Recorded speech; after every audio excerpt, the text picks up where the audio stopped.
I am the founder and director of Unity Gospel Choir Limerick.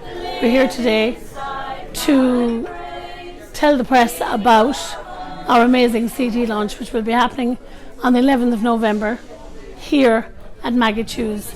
We recorded Love Shine a Light and we are giving all the proceeds to Pieta House. There have been a spat of suicides in Limerick over the last month or so, and we decided that it would be a good idea to help keep the existing services going.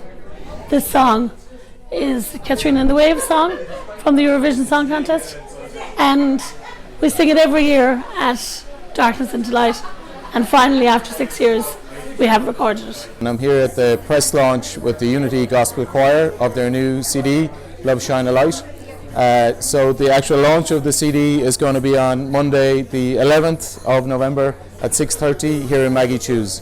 So it's for a great cause. It's to raise funds for Pieta House, which is a cause very close to everybody's heart here in Limerick. So we're asking the people of Limerick to come and support. Come to Maggie Choose on Monday the 11th of November at 6:30 to buy the CD to help support Pieta House.